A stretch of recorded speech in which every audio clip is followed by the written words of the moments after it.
When we think of problems, we often see them as interruptions, unwanted detours in the journey we hoped would be smooth. They show up uninvited, take up space in our minds, drain our energy, and sometimes make us question if we're even on the right path. But what if I told you that your problems are not here to punish you? They're not signs that you've failed or that life is against you. In fact, the very problems you're facing right now might be invitations, quiet, unassuming invitations, for you to become more than you were before they arrived. We tend to approach life hoping for peace, stability, and ease. And there's nothing wrong with that. But it's in the moments of disruption, not the calm, where we truly grow. Think back to the times in your life when you changed, really changed. I'd be willing to bet those changes didn't happen while everything was going perfectly. Real transformation rarely comes from comfort. It comes from tension, from confusion, from the parts of ourselves that we haven't quite figured out yet. Problems act like mirrors, reflecting back what still needs attention. They don't just highlight the circumstances around us, they reveal the beliefs within us. That sudden argument with someone close to you, maybe it's not just about the disagreement. Maybe it's showing you how uncomfortable you are with vulnerability. That rejection letter, that failed project, that closed door. Perhaps it's asking you to re-examine your sense of worth or your attachment to a specific outcome. And here's where it gets even more interesting. Sometimes the problem itself isn't even the real issue. It's our resistance to it. It's our story about how things should be that creates the most suffering. We get so caught up in wishing the problem didn't exist, in blaming others or ourselves, in fighting the reality of what's happening, that we miss the invitation it's offering. That invitation might be asking you to be still and listen, or to speak up when you're used to staying silent, or to walk away from something you've outgrown. Whatever it is, the message isn't always loud, but it's powerful. And if you're willing to lean in instead of pull away, you'll start to see your problems differently, not as burdens, but as signals. There's a part of you that's much wiser than you realize, and it's often the part that creates these internal disruptions when you've strayed too far from your deeper truth. You might think you're falling apart, but maybe you're just shedding a version of yourself that was never meant to last. It's like the part of you that's trying to grow finally speaks up and says, "This isn't working anymore, let's fix it, let's evolve." And yes, it's uncomfortable. Growth always is. But discomfort isn't the enemy. It's the birthplace of insight. You weren't meant to live a life free from challenge. You were meant to discover who you are in the middle of it. You were meant to become the kind of person who can face adversity, learn from it, and emerge with more clarity, more depth, and more compassion than before. That doesn't happen overnight, and it certainly doesn't happen without a fight. But the fight is not with the problem. The real struggle is often about letting go of who you were so you can become who you're meant to be. So the next time you find yourself staring down a difficult moment, ask yourself, what is this really here to teach me? What part of me is being called forward? Maybe the problem isn't a setback. Maybe it's a message, a powerful one, that this exact moment, with all of its discomfort and uncertainty, is actually preparing you for something greater. And that realization, that changes everything. What if I told you that your greatest tool for navigating life's challenges isn't something outside of you, but something you already carry with you, your mindset? That the way you choose to see a problem is often more important than the problem itself? It's a simple idea, but once it really sinks in, it can transform your entire experience of life, because how you perceive something is what gives it meaning, and the meaning you assign to it determines how you respond, how you feel, and ultimately, who you become through it. Most people walk around thinking that circumstances dictate their inner world, that if things are good on the outside, they'll feel good inside. But the reverse is often more accurate. Your inner world, your beliefs, your expectations, your perspective shapes how you experience everything around you. Two people can go through the same exact situation and walk away with completely different stories. One feels broken, the other feels awakened. The difference isn't the event, it's how they interpreted it. When life throws something unexpected your way, the immediate instinct is often to panic, to judge it, to label it as bad. But stop and consider for a moment. What else could it mean? What if this setback is a redirection? What if the closed door is protecting you from something you can't yet see? What if the delay is giving you time to grow into the version of yourself who's actually ready for what's next? Your mind is powerful. It will believe whatever story you repeat to it. If you tell yourself you're cursed, unlucky, or not good enough, your brain will find all the evidence it needs to confirm that. But if you tell yourself you're learning, adapting, and evolving, even when things are hard, your brain will look for that evidence too. It will help you see the progress buried beneath the pain, the opportunity hidden inside the obstacle. That's not to say that mindset alone erases struggle. It doesn't. Life will still hurt sometimes, things will still fall apart. But mindset determines what you do in those moments. Whether you give up or rise up, whether you shrink or stretch, whether you get stuck in the story of your limitations or write a new chapter that reflects your growth. You don't have to pretend everything's okay when it's not. You don't have to fake positivity. That's not what this is about. It's about owning the full truth of where you are and choosing to respond with awareness instead of fear. Choosing to ask, what can I learn from this? Instead of, why is this happening to me? One question opens a door. The other locks you in a room. It's easy to forget that you are the storyteller, that you are constantly writing the meaning behind every moment. You get to choose whether a failure defines you or refines you. You get to choose whether criticism crushes you or challenges you to grow. You get to decide whether today is just another day to survive or a chance to build something new, even if it's just one small step forward. Sometimes, the shift in mindset is subtle. It's not a big, dramatic realization. It's just a quiet decision to see things a little differently. To believe that maybe, just maybe, you're not as stuck as you think. That what feels like the end could be the beginning. That your struggles aren't proof you're losing. They're proof you're still in the game. The moment you realize that your mindset is the lens through which you experience every problem, you begin to take your power back.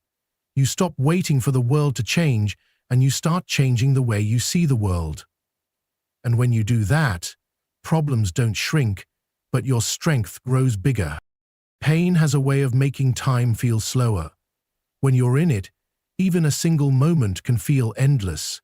It clouds your thoughts, tightens your chest, and convinces you that this feeling might never leave. That's the strange thing about pain.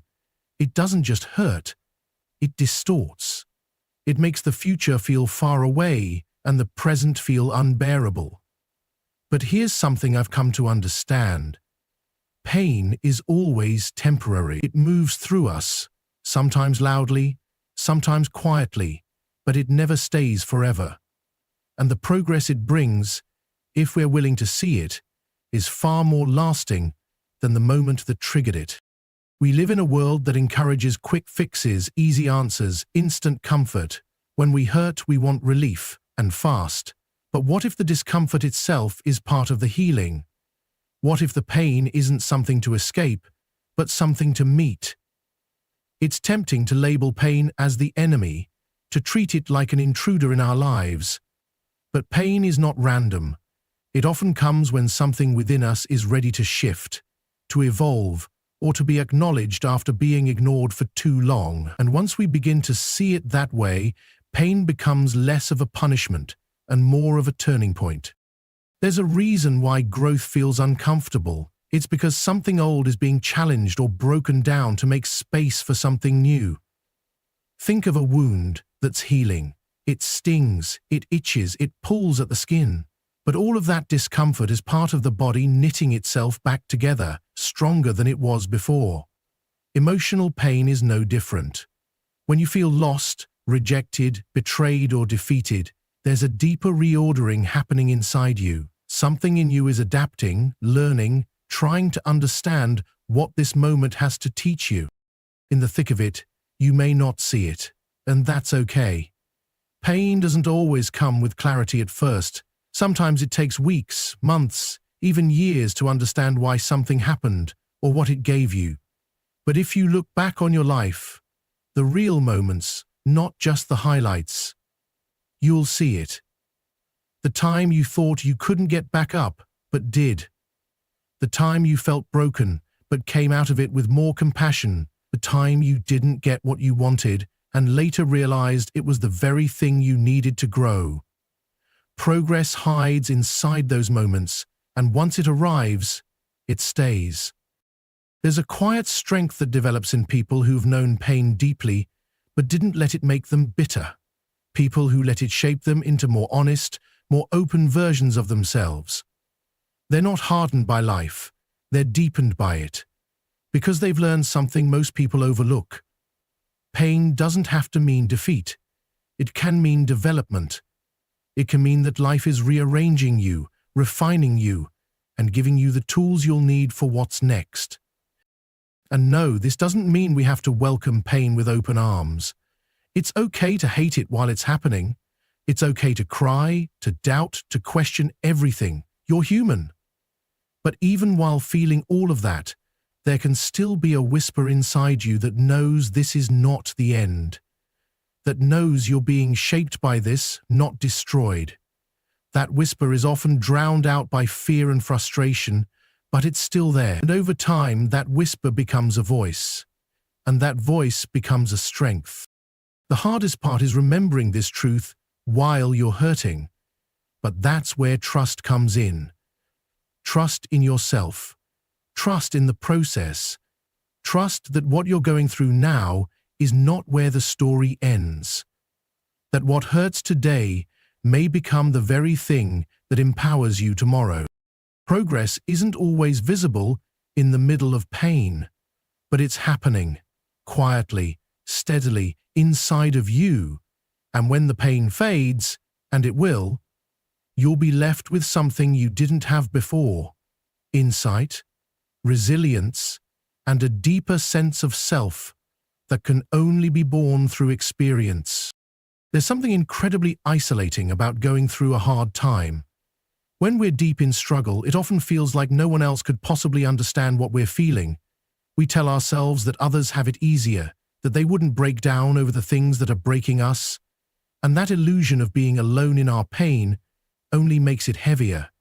But let me tell you something that might shift the way you carry your problems. You are not alone in the struggle. Far from it. Every person you pass has their own private battles, even if they never speak them out loud.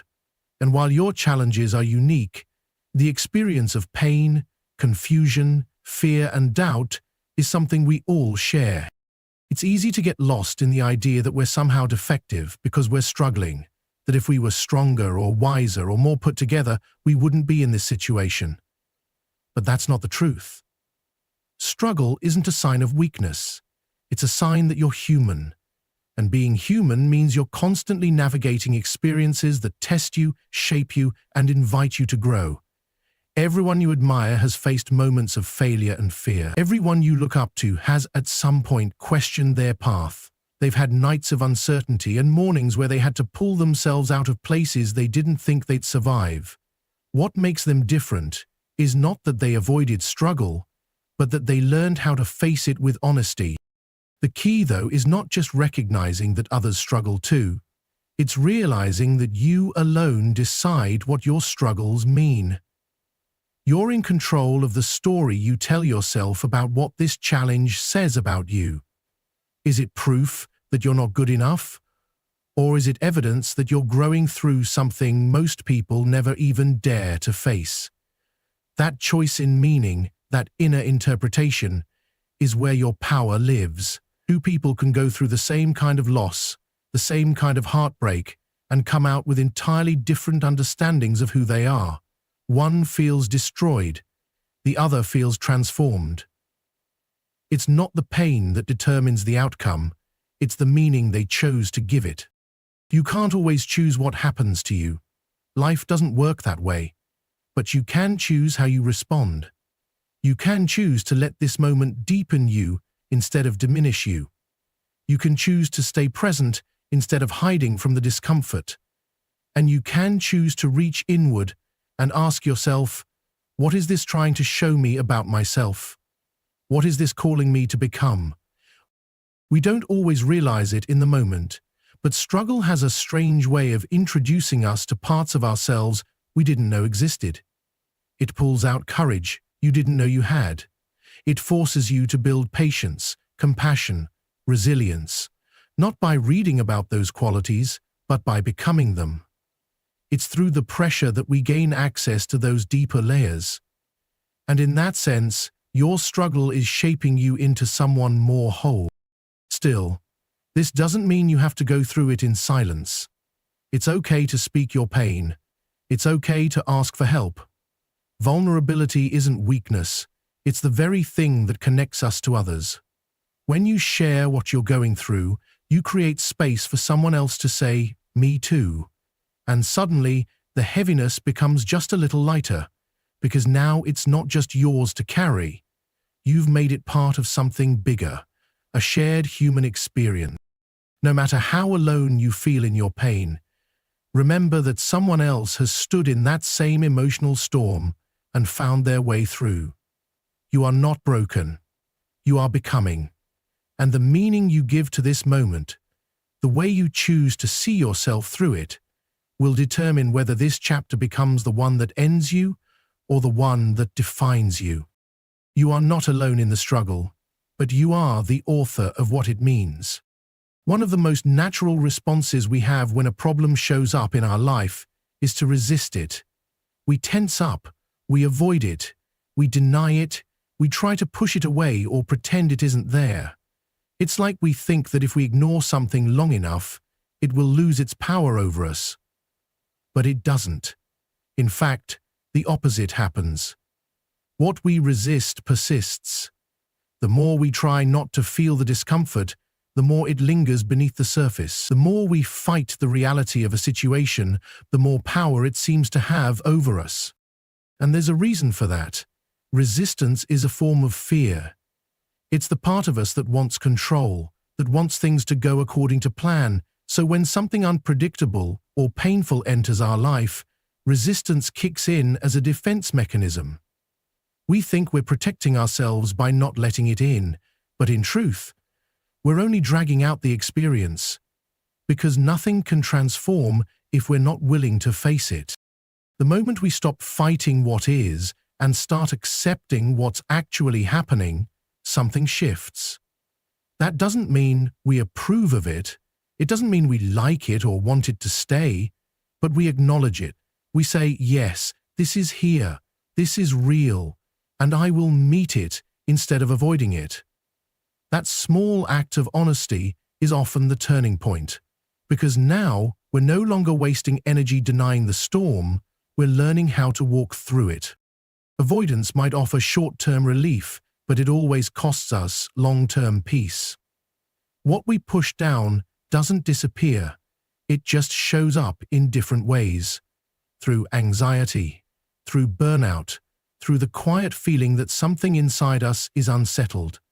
We begin to live in reaction, not in intention, and life starts to feel like something we have to get through, rather than something we are actively shaping. But when we embrace a problem, when we turn toward it instead of away, it begins to lose its sharp edges. We see it more clearly. We begin to understand its roots, its message. Every emotion, even the uncomfortable ones, is trying to tell us something. Fear might be pointing to something unresolved. Anger might be guarding a boundary that's been crossed. Sadness might be asking us to slow down and listen, but we'll never know unless we're willing to stay with the feeling long enough to hear what it has to say. There's a quiet strength that comes from sitting with your pain instead of fleeing from it. You learn that you are strong enough to hold discomfort without letting it break you.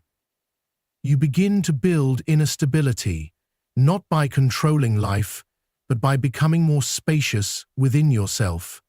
And that space is where transformation happens. Because the very thing you thought would destroy you becomes the thing that changes you. It's not about glorifying pain. It's about trusting that it's not meaningless, that there's something inside the struggle that wants to evolve, and the more open you are to meeting it, the more it begins to shift. Sometimes the problem doesn't even need to be fixed in the way you first imagined. Sometimes all it needs is to be fully seen, understood, and accepted. And in that process, it begins to dissolve or redirect itself naturally. You stop needing to control everything because you're no longer afraid of what discomfort might bring. You've faced it before. You've walked through it. You've discovered that the very experience you were resisting was the one that gave you clarity. And that's how problems transform, not by force, but by awareness. Not by resistance, but by presence. The moment you stop running from the thing you fear and start walking toward it with openness, you take away its power to haunt you. It stops being the enemy. It becomes the teacher. And in that moment of shift, you reclaim your strength. Not because life got easier, but because you got braver. We often imagine healing or growth as this dramatic moment, a sudden breakthrough, a grand realization, a life-altering shift that happens all at once. But in reality, transformation is usually quiet. It's subtle. It's made up of tiny, almost invisible moments when you make a different choice than you did the day before. It's not in the loud declarations or the public victories. It's in the quiet decisions you make when no one else is watching. That's where real change happens. Sometimes we wait for the perfect moment to change. We think we need more time, more energy, more clarity before we can finally move forward. But growth doesn't wait for the ideal conditions. It begins exactly where you are, in the mess, in the confusion, in the middle of the problem that still feels unsolved. You don't need everything figured out to take the first step. You don't need to be healed to begin. You just need to be willing. And sometimes willingness is enough. Every moment is a chance to choose differently. You might not be able to rewrite the past. You might not be able to fix everything today, but you can choose how you meet this moment. You can choose to soften instead of harden.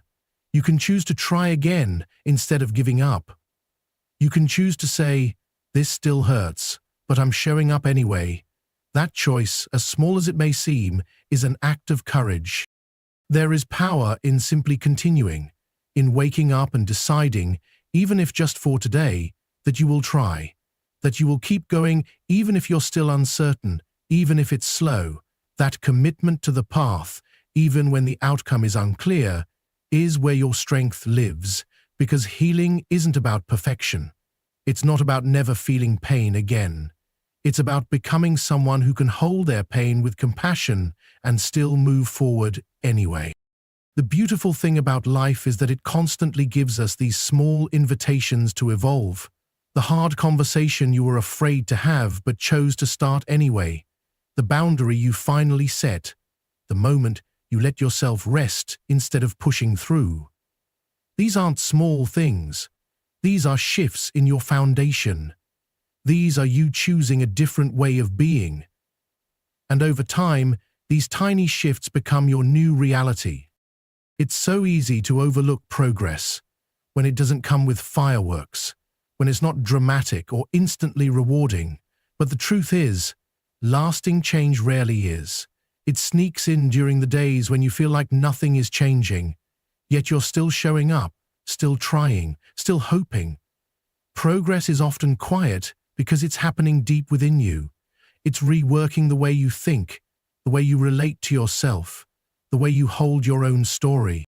And in that slow, quiet transformation, something profound is taking place.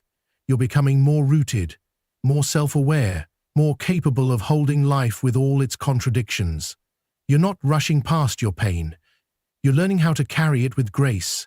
You're not escaping your problems. You're learning how to live more honestly within them. That's strength. That's power. That's what real transformation looks like. You don't need a dramatic moment to prove you've changed. You just need to keep showing up to your life over and over again in more honest and courageous ways. That's how your story rewrites itself. Not all at once, but one small chapter at a time. And eventually, when you look back, you'll see just how far you've come. Not because everything is perfect now, but because you are different. You're deeper, wiser, more awake. The future isn't built in the grand moments. It's built in the ordinary ones. The ones where you decide, quietly and without fanfare, to try again. If this message has sparked something within you, don't keep it to yourself. Share it with someone who might benefit, and let's spread the power of transformation. Subscribe for more insights and keep growing with us. Together, we can turn our challenges into opportunities. Stay connected. Your journey of self-discovery starts now. Thank you.